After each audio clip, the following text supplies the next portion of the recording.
Hello everyone and welcome back to another War Thunder video. Today we are going to be looking at a game I played the other day in one of my favorite vehicles in War Thunder, the Object 268.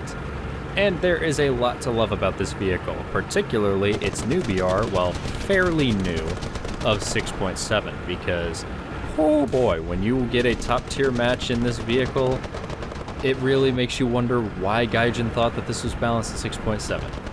I'm not going to be the one to correct them, though, and I don't recommend anyone else who enjoys this vehicle correct them, because this is a fairly rare vehicle to see on the battlefield, so let's just keep it on the down low. Don't be taking yours out or anything. This is mine. Just give me this, okay? But, yeah, what is to like about the Object 268, and reasons why you shouldn't play it? Well, it has good mobility, well, fairly good for what it is. It has a roof-mounted 14.5, you can see swiveling around over there.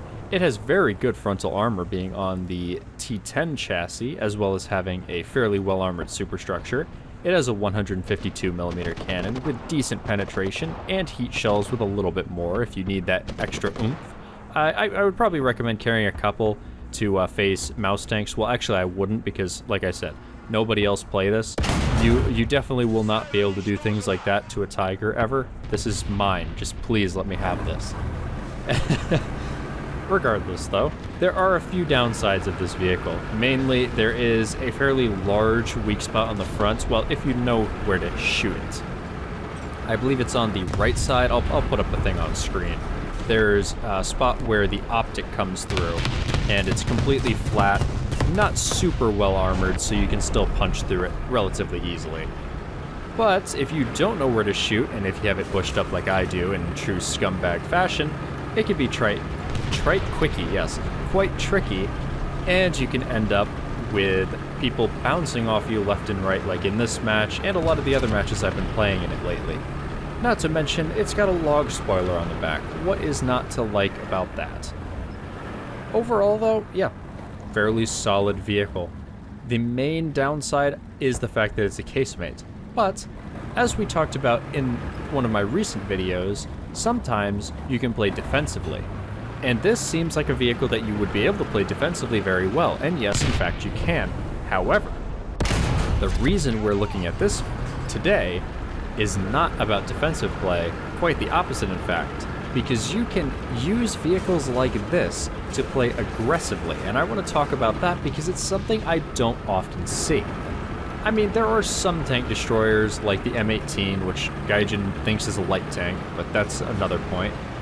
Stuff like the M18 and other fast tank destroyers, where you can flank around and play fairly aggressively with them in more of a supporting role. But with vehicles like the Object 268, sometimes the Ferdinands, but it's a bit too slow for that. The Jagdpanzer IV and the Jagdpanzer 470, the Foch, any vehicle that has very strong frontal armor, you can play them in a much more frontline aggressive tactic. And this is something that you'll see very often in World of Tanks, but much less often in War Thunder. And the 268, I believe, is one of the ones that you see often playing aggressively in World of Tanks, although usually it's the other versions of the 268. That's a topic for another video, though. What we're looking at today, though, is why you can do this and why you should do this in War Thunder with some vehicles if the map allows it. Obviously, the limitations are there because you can't play this like you would a Tiger II. You don't have the turret, you can't angle your hull.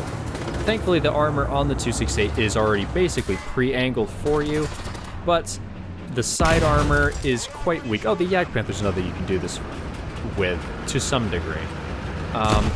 But yeah, as you can see, I really have to be careful not to let that Tiger II get on my side. However, if you can keep your frontal armor towards the enemy, which in a more aggressive playstyle you often can, especially on a map like this where it's a lot of streets, you can just rip your enemy to shreds. Rip and tear, if you will. I think that was what I was going to title this video. And just completely annihilate anything that gets in front of you. And that 14.5 works quite well to help deal with planes in some instances. It will quite quickly shred a lot of lower tier aircraft. The only issues that you can run into with this playstyle, as I alluded to a little bit earlier, is if you let people get on your flanks, or you don't have anybody covering you. In this case, I was playing solo, so this is a bit more risky, and I would not recommend most people to play like this because odds are you're probably going to get yourself flanked and screwed over. But if you have a good squad covering you, or a couple of these working in tandem, there's very little that an enemy team can do to stop you, unless they have something that can fire heat and punch right through your upper front plate, which unfortunately the Germans do get the M41 with heat. For some reason they are the only ones that get heat in their M41s. Wonder why that might be. Again, topic for another day.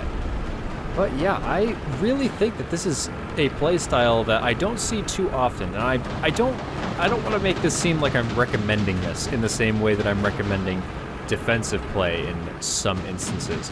But when the situation is correct, and you kind of have to learn how to read that, in this situation, I could sort of see that I was just able to kind of blow my way through all of the enemies, and I honestly thought this match was over at this point because they've got AAs pulling out of their spawn.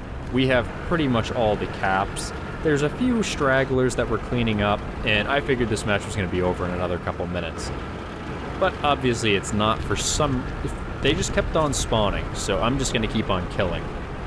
And you might get a little annoyed at me that I'm spawn camping here, but like I said, I thought this match was going to be over, and unfortunately, spawn camping is a part of the game because Gaijin doesn't have the best designed spawns, so you can kind of shoot right into them.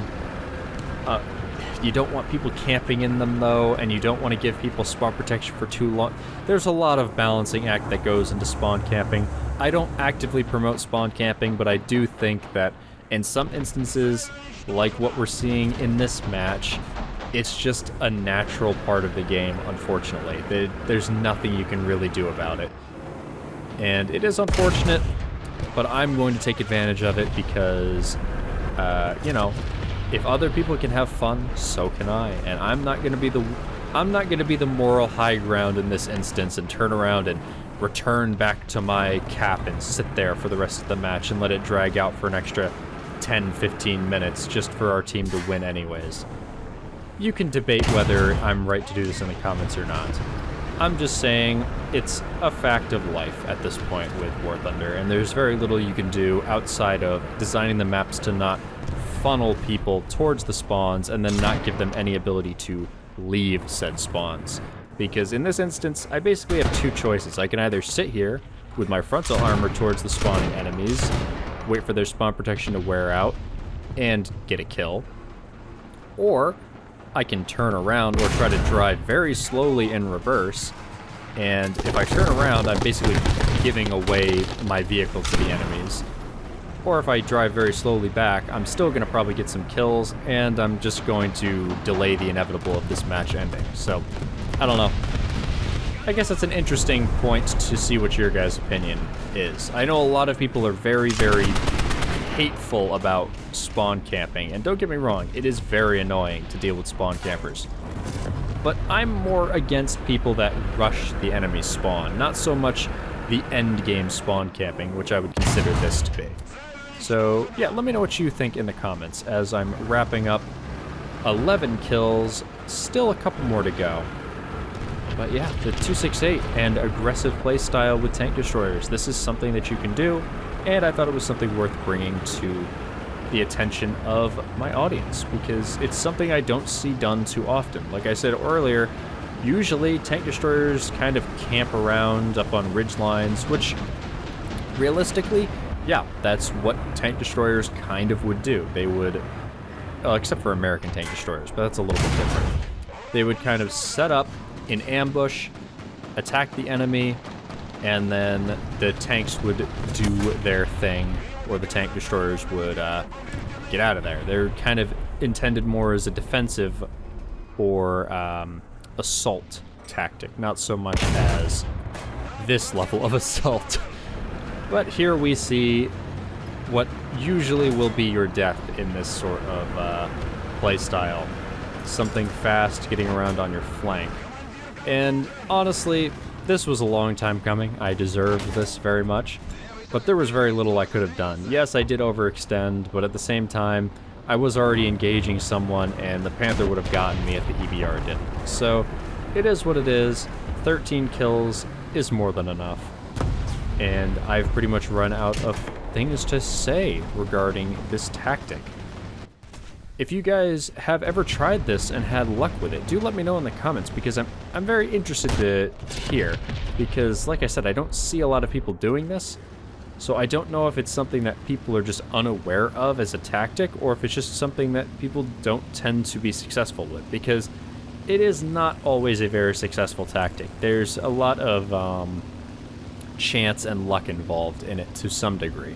Chance, luck, and you have to know what you're doing to some extent with your vehicle, because if you come around a corner wrong, you'll expose the wrong part of armor, and you can easily get one shot. There's a lot of different factors. It's a lot about knowing the vehicle you're playing, knowing the positions on the map, which my map series will be coming fairly soon. I'm just not sure which map to start with.